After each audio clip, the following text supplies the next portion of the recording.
নমস্কার, কেমন আছো তোমরা সবাই? আশা করছি সবাই খুব ভালো আছো। তো এখন সবাইকে ঘাস দেওয়া হয়েছে। দুপুরের ঘাসটা খাচ্ছে, এরপরে রেস্টে থাকবে এবং সকালে বিচুলি দেওয়া হয়ে গেছে। তো আজকে ভিডিওটা ছাগলের খুর কাটা নিয়ে ভিডিওটা করব।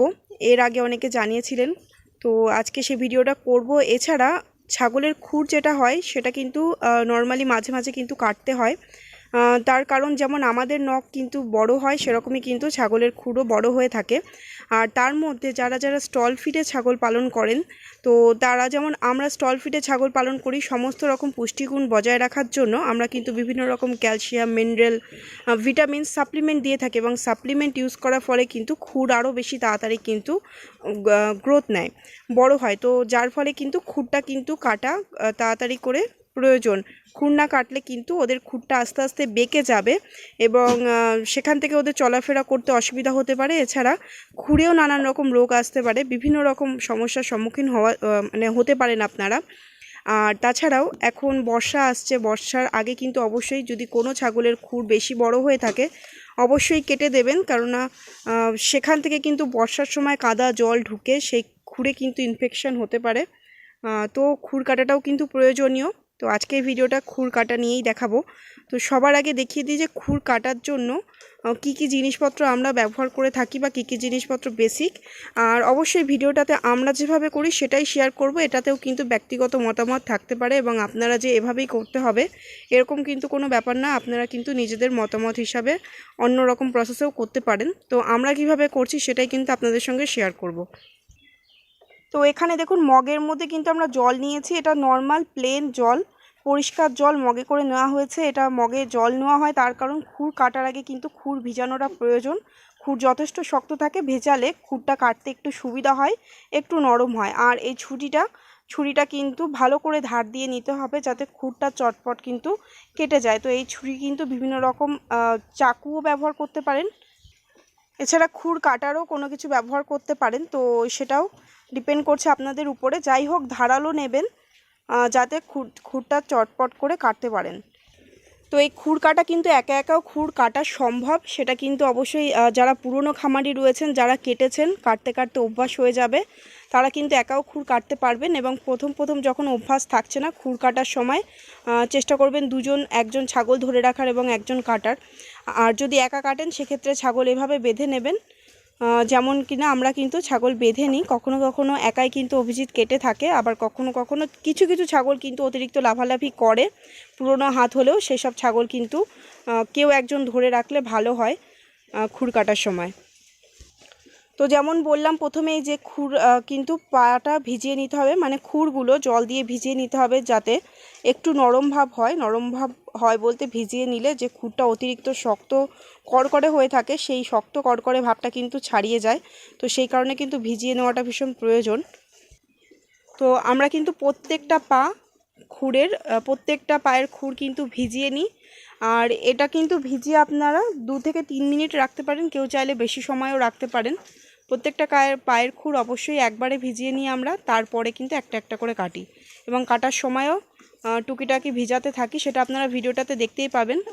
তো পিছনের খুরটা যখন কাটবেন, কাটার সময় কিন্তু ছাগলের পিছন দিকে উল্টো দিক ঘুরে দাঁড়িয়ে পাটাকে পিছনের দিকে টেনে তারপরে কিন্তু পিছনের খুরটা কাটা হয়।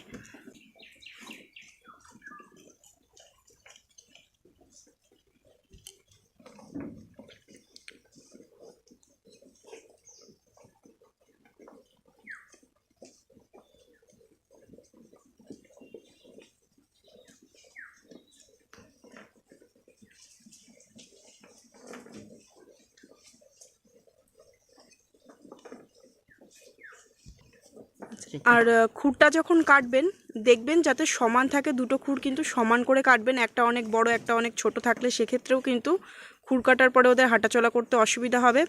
তো খুরটা সেই কারণে কিন্তু দুটো মেপে সমান করে কাটবেন। মাপটা কিভাবে মাপতে পারেন, ছুরি কিন্তু একসাথে দুটো খুরকে জড়ো করে এক জায়গায় এভাবে ছুরি ধরে আপনারা মেপে নিতে পারেন। ওটা আপনাদের কাটতে কাটতে অভ্যাস হয়ে যাবে, বুঝতে পারবেন।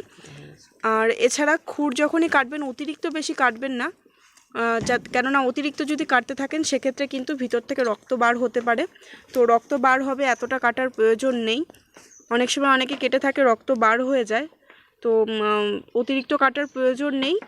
মোটামুটি বাঁকা যে ভাবটা থাকবে সেই আঁকা বাঁকা ভাব জায়গাগুলো কেটে দেবেন এবং খুরের মধ্যে কিন্তু কিছুটা নোংরা ময়লা ঢুকে থাকে সেইগুলো পরিষ্কার করে দেবেন। আর খুরটা সোজা রাখবেন, একটু তাড়াতাড়ি করে কাটলে খুরটা বাঁকবে না, সোজাই থাকবে, ওদের গ্রোথটাও ভালো থাকবে আর ওদের হাঁটাচলাটাও করতে সুবিধা হবে। খুর কাটতে কিন্তু বিশাল কিছু সময় লাগে না, তো একটু সময় বের করে এদের পিছনে সময় দিয়ে খুরটা কিন্তু একটু মনে করে কেটে নেবেন। বিশেষ করে যারা স্টল ফিডে করেন এবং যারা সাপ্লিমেন্ট ব্যবহার করেন তাদের ছাগলের কিন্তু খুর আরও একটু বেশি তাড়াতাড়ি গ্রোথ নেবে, তো তারা কিন্তু খুরটা একটু মাথায় রেখে কাটবেন। অতিরিক্ত বেঁকে গেলে তখন সেই খুর কিন্তু কেটেও সোজা করা সম্ভব হয় না। আর এই খুর যখনই কাটবেন না কেন বছরে চেষ্টা করবেন 3 থেকে 4 বার কাটার জন্য। তো ছাগলটার পিছনের পা দুটো কাটা হয়ে গেছে, পায়ের খুর দুটো কাটা হয়ে গেছে এবং এখন সামনের খুর কাটা হচ্ছে। তো যেহেতু বাধা রয়েছে বেশি দৌড়াদৌড়ি করবে না, আর তাছাড়াও এদের অভ্যাসও রয়েছে, আমরা বছরে প্রায় 3 থেকে 4 বার খুর এদের কেটে থাকি সমান রাখার জন্য। এবং আগেই বলেছি অতিরিক্ত খুর কিন্তু কাটা হয় না, যতটা প্রয়োজন যতটা বেঁকে যায় ততটাই কাটা হয়। আর কাটার সময় কিন্তু এক তো কাটার আগে ভিজিয়ে রাখাই হয় এবং সেটা ছাড়াও কাটার সময়ও কিন্তু একটু একটু ভিজিয়ে নেওয়া হয়, সুবিধা হয় কাটতে। আর বাই এনি চান্স যদি আপনারা খুর কাটতে কাটতে রক্ত বের করে ফেলেন, বেশি কেটে ফেলেন, সেক্ষেত্রে কিন্তু আপনারা পটাশ ইউজ করতে পারেন, পটাশ জলে পা চুবিয়ে দিয়ে সেখানে বেটাটাইন কিন্তু ইউজ করতে পারেন। আর এছাড়া টপিকিওর স্প্রে বা টপিকিওর জেল ভেটেরিনারিতে মার্কেটে পেয়ে যাবেন, সেটাও কিন্তু ব্যবহার করতে পারেন বাই এনি চান্স যদি খুর কেটে ফেলেন, তো খুর কাটতে গিয়ে যদি রক্ত বের করে ফেলেন। তো সেক্ষেত্রে আরেকবার বলি, প্রথমেই পটাশ জলে ভিজিয়ে বা ধুয়ে বেটাটাইন লাগাবেন এবং ভেটেরিনারিতে টপিকিওর স্প্রে বা টপিকিওর জেল কিন্তু ব্যবহার করতে পারেন। তো বড় যে বারবারির ফিমেলটা ছিল ওটার 4টে খুরই কাটা হয়ে গেছে এবং বাচ্চাদেরও কিন্তু খুর কাটতে হবে, বাচ্চাদেরও কিন্তু খুর বাঁকে প্রায় 4 থেকে 5 মাস পরে থেকে কিন্তু খুর বড় হয়ে বাঁকতে শুরু করে, তো আপনারা সেক্ষেত্রে কাটতে পারেন। এবং এই যে বাচ্চাটার খুরটা দেখছেন অনেক দিন কাটা হয়নি, বড়দের খুরগুলো নিয়মিত কাটা হয়েছিল কিন্তু বাচ্চা এর খুরটা কিন্তু কাটা হয়েছিল না। তো এর খুরটা দেখুন কিভাবে প্রচণ্ড পরিমাণ বেঁকে গেছে। আর একটা বিষয়, যখন বাচ্চা জন্মগ্রহণ করে তো জন্মের পরে সঙ্গে সঙ্গে খুর কিন্তু সাদা অবস্থায় থাকে এবং নরম থাকে, সেই সময় সমান করে কিন্তু খুরটা ছিঁড়ে দিতে হয়, দিলে কিন্তু এই খুরটা একটু লেট করে গ্রোথ নেয় বা আঁকা বাঁকা কম হয়। আর ওই খুরটা যদি রেখে দেওয়া হয় সেক্ষেত্রে খুব তাড়াতাড়ি গ্রোথ নেয় প্লাস আঁকা বাঁকা হয়ে যায় অতিরিক্ত। এবং এই বাচ্চাটার ক্ষেত্রে কিন্তু আমাদের ওই সাদা খুরটা কাটাও হয়েছিল না। প্রত্যেকটা জন্ম নেওয়ার যে ভিডিওগুলো দেওয়া হয়, আমরা এর আগে যে কটা বাচ্চা হয়েছে প্রায় সবার ভিডিওই দিয়েছিলাম জন্মানোর পরে, তাদের কিন্তু ভিডিওতে প্রত্যেকটাতে আমি বলে দিই যে সাদা খুরটা অবশ্যই কেটে দেবেন। কেননা এই বাচ্চাটা সাদা খুরটা আমরা রেখে দিয়েছিলাম এবং তার ফলাফল হিসাবে দেখেছি এর খুর প্রচুর বেশি গ্রোথ নেয় এবং সবথেকে বড় কথা অনেক বেশি তাড়াতাড়ি একদম এবড়ো খেবড়ো আঁকা বাঁকা মতো হয়ে গেছিলো। বাকি যেসব বাচ্চাগুলোকে আমরা ঠিক মতো কেটে দিয়েছিলাম হওয়ার সাথে সাথেই খুরটা ছিঁড়ে দিয়েছিলাম, কেননা তখন নরম থাকে, হাত দিয়ে আপনারা চাপ দিয়েই কিন্তু ওটা ছিঁড়ে নিতে পারবেন, তাদের খুর কিন্তু এতটা বেশি বাঁকা হয়নি। তো সেক্ষেত্রে ওটা ছিঁড়ে দেওয়াটা খুবই ভালো এবং সেটা কিন্তু অনেকেই মেনটেন করেন। তো যারা করেন না তারা কিন্তু বাচ্চা হওয়ার সাথে সাথে ওই খুরটা আপনারা ছিঁড়ে নিতে পারেন। এবং ছোট বাচ্চার যখন খুর কাটবেন আপনারা অবশ্যই একজনকে ধরাবেন, কেননা বড় ছাগলদের আপনারা বেঁধে দুপায়ের মাঝখানে আটকে বা যেভাবেই হোক আপনারা আটকে খুরটা কেটে নিতে পারবেন, অথবা যাদের খুর নিয়মিত কাটা হয় তাদের অভ্যাসও হয়ে যায়, তখন অতটা বেশি বিরক্ত করে না। কিন্তু ছোট বাচ্চারা কিন্তু তার ব্যতিক্রম, তারা ছোট বাচ্চা কিন্তু প্রচণ্ড লাফালাফি দু এক সময় করে থাকে, তো সেক্ষেত্রে কিন্তু একজন ধরে এবং আরেকজন খুর কাটলে বেশি সুবিধা হবে।